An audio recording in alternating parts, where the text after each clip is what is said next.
just come from London yesterday. Exactly. First time in Madrid? Oh, no. You have been a lot of many times. Okay, great. So in Badoo, we have, you have 150 million users, that's correct. So it means you have the same number of users as of LinkedIn, for example? More or less? More or less. Oh, yeah. That is huge. We have 150 million users on the service. We're in 180 countries. Wow. I'll tell you a bit about it a bit later. Cool. Okay, good luck. So you have to shot the first penalty, so here you have your audience. Welcome to Red Innova. Great. Okay. Hola a todos. Buenos días. Bon dia. Good morning, everyone. It is really great to be here, and it's a pleasure and an honor, actually, to be the opening speaker at this wonderful event. There's some great sessions coming on later today and tomorrow that I, for one, am very keen to attend and actually to learn from. And I'm happy, it's not my first time in Madrid, but I'm very happy to be here specifically today for a couple of reasons. First of all, I'm from London. I live in London. And over the last 4 months, we have had only 4 days of sun, okay? And about 100 days of rain, really. So this is not the case in Madrid. And the second reason is I love football, and there's no better place to be today when Spain are going to be playing in the Euro Championship. So I hope they do better today than they did a few days ago. And by the way, if you don't know, tonight in the party, there's going to be big screens, so we could all see the football match tonight. So my name is Udi Jacobi. I'm the Vice President of Business Development at Badoo. And as Pablo said earlier, we are a social network. But we're a social network for meeting new people. So if you think of Facebook as the social network for connecting to people you know, Badoo is all about meeting people you don't know. 150 million users in 180 countries, in 40 languages, and we're growing at a phenomenal rate of more than 100,000 users every day. And when I was asked to speak about growing, how to grow your social network, I was very happy because it's a great topic. Social networks right now are in the spotlight. Everyone's talking about social networks. There's a big buzz around social networks. Every week, a new social network or social discovery company is launched. And I'm pretty sure that the people behind these new companies think that growing a social network is like growing a plant. In the beginning, you put the seed in the ground, and then you give it a lot of attention. So you give it fertilizer, and you water it, and you come every day to see how much it's grown. But then all of a sudden, with the help of some rain and sun, and the forces of nature, it just grows on its own, the plant. Very simple. Now, for growing a social network, some of that actually is very relevant, I think. So in its core, the social network needs to grow organically, and it needs to grow virally. But there are so many more things that are done to make that happen. And the biggest difference between growing the plant and the social network is that you need to pay attention each and every day to what you're doing. It doesn't matter if you have 500,000 users, 5 million, 50 million, 150 million users. Each and every day, you really need to nurture it and do something to ensure that it happens. So what I want to do in the next 15 minutes is share with you some of the lessons that we at Badoo have learned over the last 6 years to bring our network to where it is today. And I can promise you that it didn't happen on its own. The phenomenal growth that Facebook has experienced, it didn't happen just on its own. There's a lot of work, a lot of lessons that have been learned throughout the last few years. So I want to start actually at the beginning. And perfect. The beginning was here, right here in Madrid in 2006, where we started the company. And in the beginning, Badoo was a social network for connecting to people that you know, for sharing interests with people that you know, for sharing photos with people that you know. This was in 2006. And it was going okay, it was doing pretty good, nothing to shout about. The problem was at the time that there was another company doing pretty much the same thing, doing it better than we did. And of course, we're talking about Facebook. Yeah. And then in 2008, 2 years after we started, our founder, a guy by the name of Andrei Andreev, was in St. Petersburg. And in St. Petersburg, by coincidence, he stumbled upon a cafe called Telephone Cafe. In the Telephone Cafe, there are dozens of tables. On each table, a telephone. On the telephone, a number. And basically, people would sit at their table, see someone that they wanted to talk to at a different table, and call them, and start talking to them, to people that they don't know. And then he had that eureka moment in which the penny dropped. And he thought, if we can replicate this online and on the mobile, then maybe we'll be onto something very interesting. So he came back to Madrid, gathered the company, and did a complete 180 degrees shift in company strategy. And then he actually did what we're doing today, is a social network for meeting new people. So lesson number one that we learned is do something that no one else is doing. In the social network space, don't be a commodity. Don't build something and also ran. Be different, be unique. After we did that, things took a very, very positive turn. And we started growing organically, and we started growing virally. And we started growing throughout South Europe, so Italy and France, but also to Latin America, Mexico, Brazil, Argentina, Colombia. Probably because, A, the mentality is very similar to Spain, the Latin mentality, and also because of the language. And what we did then is we looked closely at our users. And we saw, one of the things, that they are the mass market. And actually, they are the middle and lower class social demographic, social economic demographic. And at the time, so we're talking about 2009 right now, smartphones were the big craze. Everyone was talking about smartphones. I remember there were companies in the mobile game space, for example, that cut all their development for the Java phones and feature phones and stopped doing everything and went to smartphones. We looked at our users and we saw that they're based in the countries that they're based in and the demographic that they are in. Actually, they have feature phones. They don't have smartphones. So we took a decision completely against what everyone in the market was doing, and we developed the very unsexy feature phone. We did a version for WAP. So the second lesson that we learned was know your users, know where they're coming from, which is, of course, everyone knows that, but it's very easy to get distracted by all the noise in the market, but what everyone else is doing. And we went against the market trend at the time, and I can tell you that it was a very wise decision for us, and it worked very well for us. So in the beginning, I said the first lesson we learned was to do something that no one else is doing. When we did that shift in 2008, the founder also had another crazy idea. We want to be profitable, okay?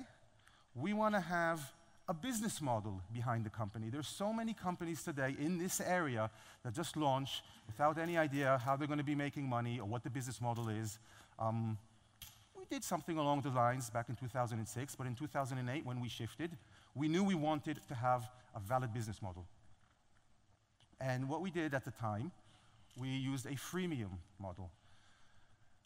Now, freemium today is very common. Many companies use it. But again, back in 2008, freemium was quite innovative. It wasn't very popular. So the way we implement it, and we're still doing it today, is we have two different revenue streams coming in. One from micropayments, and these micropayments typically help you improve your chance to meet someone. So for example, you can advertise yourself and put yourself in the spotlight, what we call the spotlight up here. You can put your picture on the top of the page, for example, through micropayments. You can buy gifts. You can come higher in search results. The other stream is subscriptions, the subscription model. We have subscriptions daily, weekly, monthly, quarterly. It depends in which country. And again, these subscriptions help you improve your chances of meeting someone. We call it superpowers, superpoderos. Now, it's not enough just to come up with the concept of how to monetize. You actually need to give your users the ability to pay you. And we have today 30 different payment mechanisms in the company. And what I mean by that is, if we look at UK, for example, US, for example, credit card is very popular payment mechanism. If we look at other places in the world, and again, we're talking a few years ago, let's look at Brazil, for example. Credit cards a few years ago wasn't so popular. I know it's getting traction. So in Brazil, we added different payment mechanisms. We had mobile payment mechanisms. We had bank transfers payment mechanisms. So lesson number 3 for Badoo is have a valid business model and make sure that you give your users as many ways to pay you. We're in 2010 right now. The service is very big, tens of millions of users. At the core of every company is user satisfaction, of course. A happy user is a user that will stay around. An unhappy user is going to leave and go somewhere else. So we took a strategic decision in 2010 that we want to invest heavily in our customer support. And we took another decision, not only to invest in the customer support, but we want to do it in-house, not to outsource it. Again, it might sound trivial. Back then, so many companies were outsourcing. So we're already based in London in 2010. Many companies in London in the service area are outsourcing their call centers to cheaper countries. But Badoo decided to invest in support and do it in-house. We hired 100 customer support employees. We have 450 moderators. Now, one of the added benefits of having it in-house for us was that we have a great communication channel to our users. We get thousands of emails each and every day. Some of them are complaining, some of them are giving suggestions, some of them are product improvements, and we've implemented some of these ideas. So lesson number 4 for us was, okay, it's not only to know your users, but you need to listen to your users and act accordingly. Another thing we do at Badoo is we're always looking into the outside world. So when we started off in 2008 replicating the telephone cafe experience of the real world, bringing it to the online and to the mobile, we're constantly looking out into the real world and seeing how people behave differently. So for those of you who aren't familiar with Badoo and haven't used Badoo, and by the way, according to our statistics, between 7 to 14% of all the people in this room have used our service at one time or another.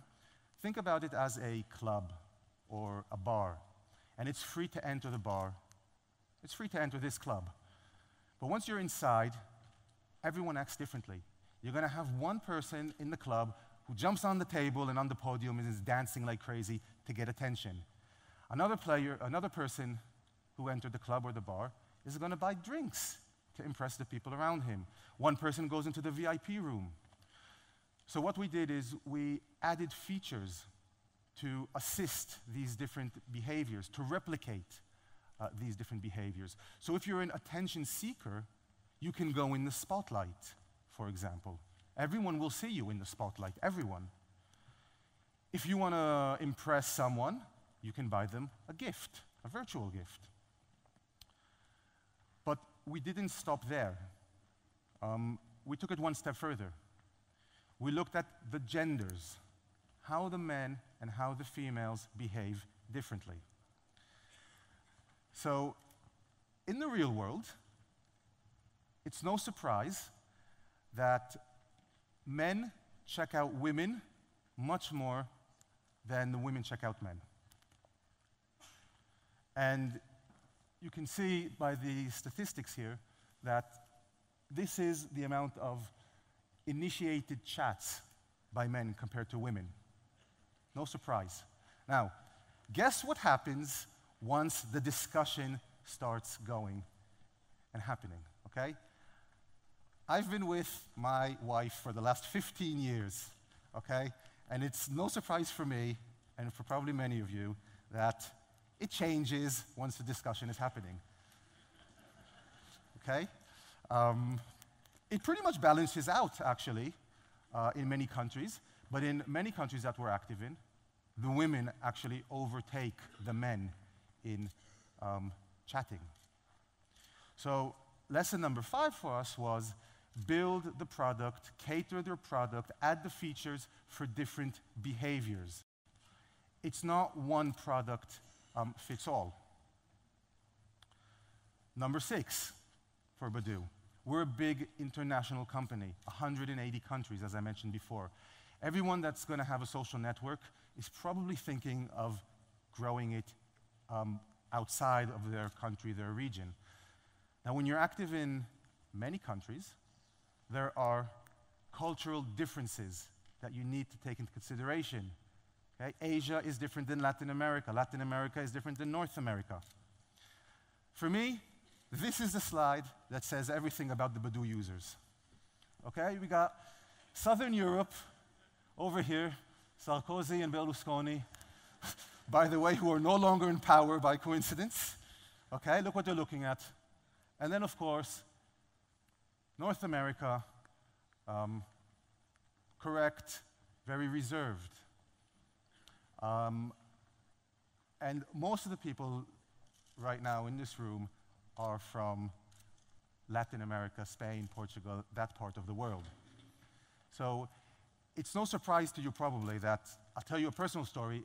In December, I was in Bogota in Colombia. Anyone here from Colombia, by the way? No one? One, great. So I was at the company party of one of our partners in Bogota. And in the party, it was in this great bar, restaurant, club, and the people were dancing. The people within the company, the employees of the company, they were dancing salsa, merengue, lambada, you name it. It was very natural for them. This is in December. I came back to London. A week later, had the Christmas party of Badoo in London. Everyone is standing in the corner, initially, with their friends on the phone. And then when they're starting to dance, finally, you know, they're dancing, but no one is going to dance, you know, one-on-one. It's all in a circle. No one dances like that. These are the cultural differences that I'm talking about. Yes, we don't cater for animals.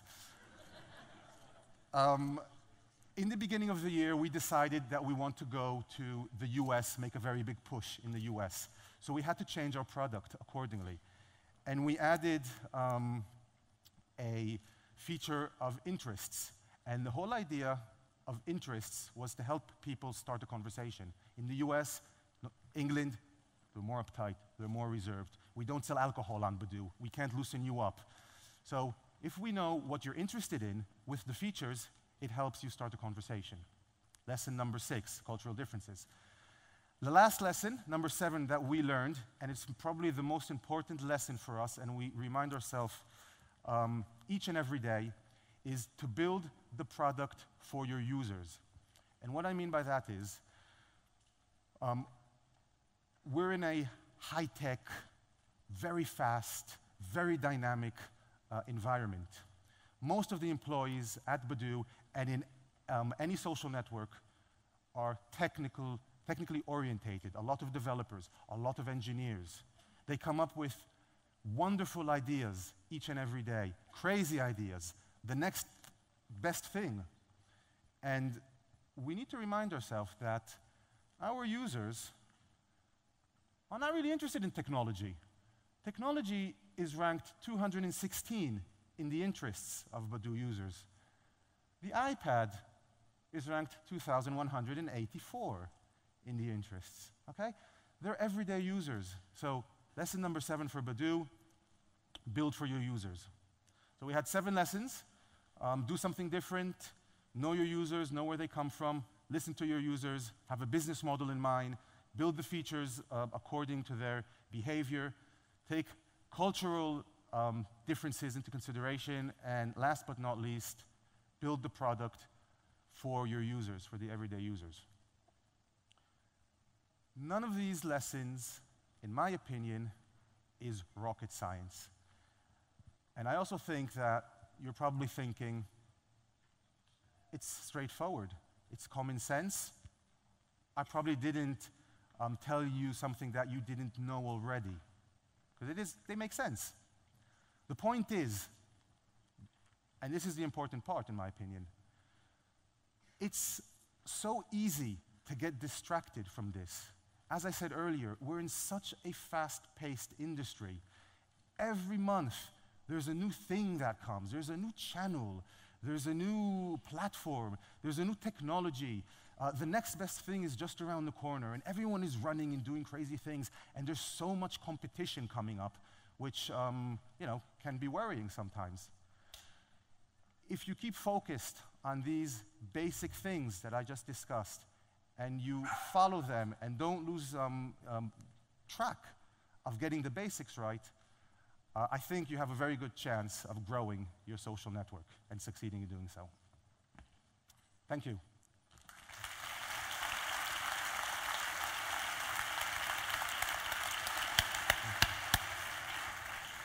Udi, thank you very much for your presentation. ¿Alguna pregunta para Udi? ¿Alguna pregunta? Questions, comments, remarks? Okay. Well, okay. Udi, No thank you so questions much. for my answers. Thank you. Thank you.